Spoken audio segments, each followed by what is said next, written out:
Bismillahirrahmanirrahim. Assalamualaikum warahmatullahi wabarakatuh. Alhamdulillahi alamin. Wassalatu wassalamu ala asyrafil anbiya'i wal mursalin wa ala alihi wa sahbihi ajma'in.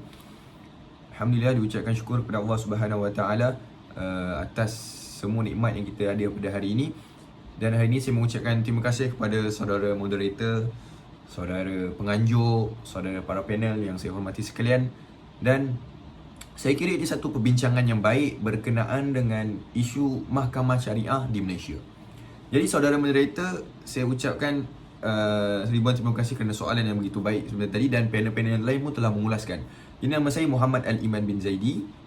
Maka tak kenal maka tak cinta kan? Saya sebut nama saya dulu, Muhammad Al-Iman bin Zaidi, merupakan pelajar ijazah sarjana muda pengajian Islam Syariah tahun 2 daripada Universiti Sultan Zainal Abidin. Isu yang kita bangkitkan hari ini adalah kedudukan mahkamah syariah di Malaysia. Kelas kedua. Sama ada setuju ataupun tidak. Saudara menteri tanya kat saya lah tadi, sama ada saudara Iman setuju ataupun tidak mahkamah syariah di Malaysia ni adalah kelas kedua. Sebelum saya menjawab soalan itu, sama ada saya setuju ataupun tidak, ingin saya menghangatkan perbincangan kita pada hari ini tentang 4 perkara yang saya nak bawa dalam isu hari ini. Yang pertama saya nak bawa adalah sejarah mahkamah syariah di Malaysia, perundangan Islam di Malaysia. Yang kedua, kedudukannya ketika hari ini. Yang ketiga adalah bagaimana reaksi penduduk di Malaysia ataupun orang-orang sarjana berkenaan dengan hukum akam yang telah ditetapkan di Malaysia, terutamanya tentang perundangan Islam. Dan yang keempat, kesimpulan dari Musan yang boleh kita nyatakan apa sebenarnya kedudukan mahkamah di Malaysia dan apa penambahbaikan yang perlu kita buat. Jadi mari kita ungkap balik sejarah berkenaan dengan perundangan Islam di Malaysia. Di dalam ilmu mantik, kita perlu ada satu istilah untuk menyatakan sesuatu perdebatan. Dalam ilmu mantik kita gunakan jami' wal mani', iaitu kita mengumpulkan segala perkara dalam satu istilah dan menolak perkara yang selain daripadanya. Ingin saya nyatakan bahawasanya bangsa-bangsa yang tidak memulakan melihat kepada sejarah, maka kita tak akan dapat bawa satu perbahasan yang baik. Dalam forum ini, satu istilah yang ingin saya bawakan adalah perundangan di Malaysia, perundangan Islam khususnya, telah wujud, telah bertapak di Malaysia ini sejak berabad lamanya. Mana tidaknya kalau kita lihat pada sejarah. 1511, detik Portugis datang ke tanah Melayu ataupun di Melaka. 1641, Belanda kemudian. Dan seterusnya, British masuk ke Pulau Pinang 1786. Dan akhirnya British masuk secara keseluruhan di Perak pada 1874. Kalau kita lihat pada sejarah, undang-undang Islam telah diamalkan di tanah Melayu khususnya dan di bumi Nusantara secara amnya oleh penduduk-penduduk Melayu. Kita ada hukum kanun Melaka, kita ada undang-undang Laut Melaka, kita ada undang-undang Kedah, kita ada Itqanul Muluk di Terengganu. Kita ada pelbagai sejarah manuskrip Islam yang telah menetapkan hukum-hukum syarak yang bertapak di tanah Melayu. Kemudian, ingin saya jelaskan di sini bahawasanya mahkamah syariah hari ini adalah satu kesinambungan daripada rentetan-rentetan cerita yang telah dibawa oleh ulama terdahulu, telah dibawa oleh sarjana-sarjana terdahulu di tanah Melayu ini untuk mengamalkan Islam di dalamnya. Penjajah telah membawa satu pemikiran sekular, telah membawa satu kolonial ataupun penjajahan yang mereka ini pada tahun 1786 Sir Francis Light telah menduduki Pulau Pinang dan membuat satu piagam keadilan bersama dengan syarikat Hindi Timur dan Raja Kedah. Jadi kita lihat titik permulaan ini, mereka telah datang membawa satu benda yang baru yang sekian lamanya nenek moyang kita terdahulu telah guna, hukum-hukum Islam. Tetapi kolonial membawa satu era pemikiran sekular, membawa common law, equity, membawa undang-undang Inggeris yang akhirnya bertapak di tanah Melayu sehingga hari ini. Hari demi hari, perbincangan ini semakin hangat. Hari demi hari, undang-undang di negara kita ini tercalar, khususnya undang-undang Islam. Jadi selepas peristiwa itu, penjajahan demi penjajahan, akhirnya kita akan nak mencapai kemerdekaan. Bila ingin mencapai kemerdekaan, perlembagaan persekutuan telah digubal untuk menyatakan bahawasanya kita ada satu perlembagaan untuk semua rakyat ikut. Jadi sistem kewujudan mahkamah ini adalah dua perkara. Mahkamah ini ditubuhkan, yang pertama adalah untuk berkenaan soal rakyat bersama rakyat, interaksi antara manusia, percanggahan, pertikaian antara manusia dan memerlukan mahkamah. Yang kedua adalah antara rakyat dan negara. Konflik antara rakyat yang berbuat kesalahan terhadap negara harus dihukum. Dan inilah mahkamah yang menentukan, ada hakim, ada peguam, ada orang yang berkelayakan dalamnya untuk menentukan hukum tentang hukuman yang akan diberikan. Perlembagaan persekutuan 121, pindaan 121. Saya ulang, pindaan 121/1A, Perlembagaan Persekutuan menyatakan bahawa terdapat dua mahkamah tinggi yang mempunyai bidang kuasa yang selaras dan setaraf. Fasa 1A telah ditambah, iaitu mahkamah sivil tiada lagi bidang kuasa ke atas mahkamah syariah. Hal ini kerana apa?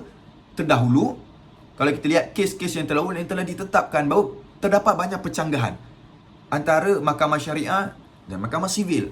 Mahkamah sivil adalah undang-undang sekular yang telah dibawa oleh British dan diamalkan di tanah Melayu. Tahun 1988 telah digubal pindaan 121/A bahawasanya akan ada satu perubahan tentang mahkamah syariah di Malaysia. Profesor Ahmad Ibrahim, siapa tidak kenal, dialah orang yang menjadi titik tolak permulaan untuk perubahan mahkamah syariah di Malaysia. Kalau kita lihat penulisannya, dia punya jurnalnya, artikelnya banyak melahirkan satu buah pemikiran tentang kebangkitan mahkamah syariah yang patut kita amalkan di Malaysia. Kewujudan Akademi Pengajian Islam di Universiti Malaya, kewujudan Fakulti Pengajian Islam di UKM telah menghangat dan merancakkan lagi penulisan tentang pemikiran mahkamah syariah di Malaysia, undang-undang syariah di Malaysia. Jadi kita ada di UIA, kita ada Faculty of Law Ahmad Ibrahim, kita ada.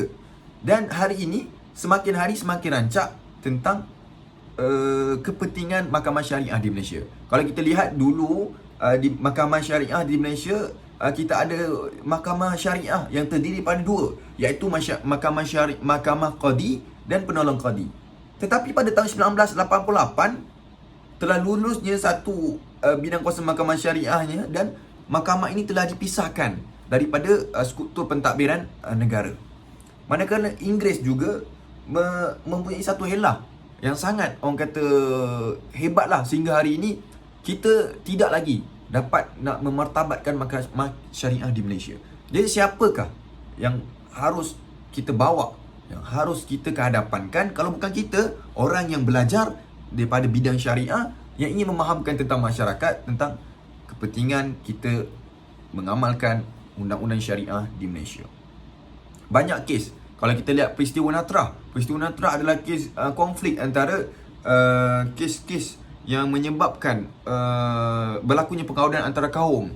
Yang seterusnya kes Dalib Kaun lawan pegawai polis daerah Bukit Mentajam, yang mana kes ini telah dicabar di Mahkamah Tinggi. Bahawasanya perkara ini sepatutnya berada di bidang kuasa mahkamah syariah, tapi mahkamah sivil telah mencabar. Dan mahkamah sivil menggunakan alasan bahawasanya tidak ada satu peruntukan pun yang ditetapkan di dalam kes itu untuk mahkamah syariah untuk ambil campur. Tetapi itu berkenaan dengan hal ehwal agama orang Islam. Biarlah orang Islam dinyatakan, betul. Jadi saudara moderator dan panel yang saya kasih sekalian, pindaan 121 telah disebut, iaitu tentang berkenaan dengan tadilah senarai negeri melalui jadual ke-9 Perlembagaan Persekutuan telah menentukan enactment negeri, ataupun kalau di Sabah dan Sarawak kita panggil ordinan, yang mana negeri mempunyai kuasa untuk menentukan mahkamah syariah di bawah bidang kuasa mereka. Mereka layak memberikan tauliah kepada peguam, mereka layak untuk menggubal satu undang-undang di peringkat negeri untuk kemaslahatan undang-undang itu sendiri. Kita ada 356. 356 ini masyhur. Orang Malaysia semua tahu Undang-Undang Syariah 356. Apa itu 356? 356 itulah 3 tahun penjara. 5 apa? 5 denda, 5,000 denda dan 6 kali sebatan. Saya rasa 356 ini perlu diperhangatkan, perlu diperhebatkan lagi. Kerana apa? Sekarang jenayah syariah, contohnya kes liwat, kes zina, terlalu umum, terlalu banyak dilakukan oleh masyarakat Islam di Malaysia khususnya. Jadi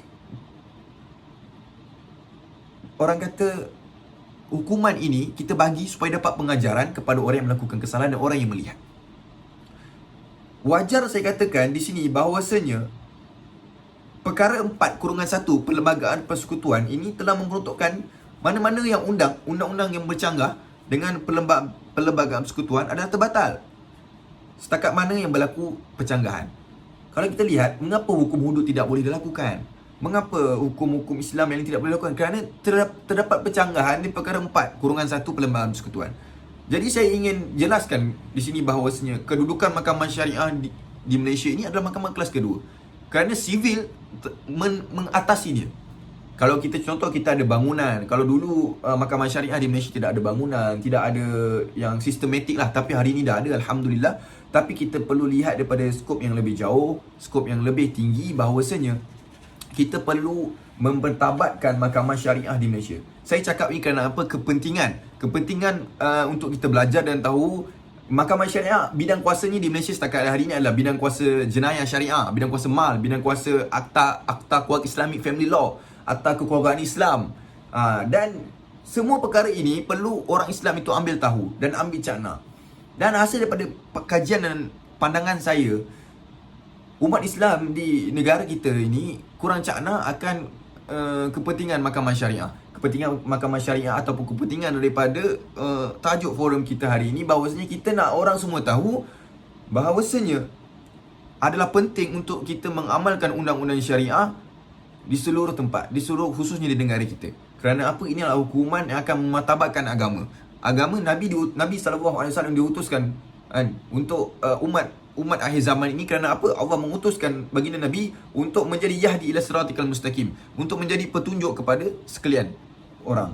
Jadi apa yang saya nak sampaikan dekat sini bahawasanya implikasi daripada kajian ini, mahkamah syariah ini ditolak tepikan daripada pandangan saya adalah kelas kedua. Kerana apa? Kalau kita lihat kes-kes yang terdahulu yang telah saya baca, telah nyatakan, ataupun banyak kes lagi, kes-kes yang tidak memihak kepada mahkamah syariah dan akhirnya memihak kepada mahkamah sivil dengan alasan mahkamah rayuan, mahkamah persekutuan, mahkamah tinggi telah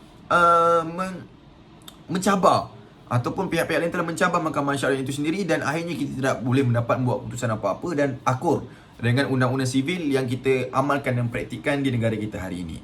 Profesor Ahmad Ibrahim, saya nyatakan di sini bahawasanya in conclusion, katanya Profesor Ahmad Ibrahim, kita satu hari nanti kita akan menjadi negara yang maju, kita akan menjadi sebuah negara yang mengamalkan undang-undang pelbagai. Contohnya kita akan mengamalkan undang-undang Islam di Malaysia ini, dan kita lihat hari semakin hari undang-undang hukum ataupun mahkamah syariah ini semakin dimartabatkan.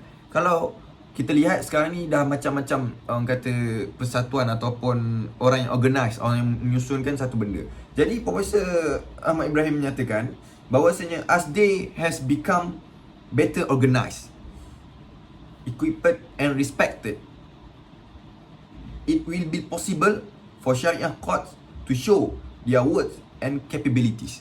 Jadi akhirnya saya nak sampaikan kat sini bahawasanya mahkamah syariah ini boleh kita bangkit, boleh kita martabatkan untuk setanding dengan orang kata merge dengan mahkamah sivil, orang kata apa, jadi satu tanda aras, selaras. Mahkamah sivil dan mahkamah syariah menjadi satu bidang kuasa yang sama, ataupun kita lebihkan lagi bidang kuasa mahkamah syariah. Jadi saya ucapkan terima kasih kepada semua yang menjemput saya, pihak penganjur dan semuanya. Saya sudahi dengan majulah pengundangan Islam untuk negara. Assalamualaikum warahmatullahi wabarakatuh. Al-Iman Zaidi 2021. Syukran jazilan.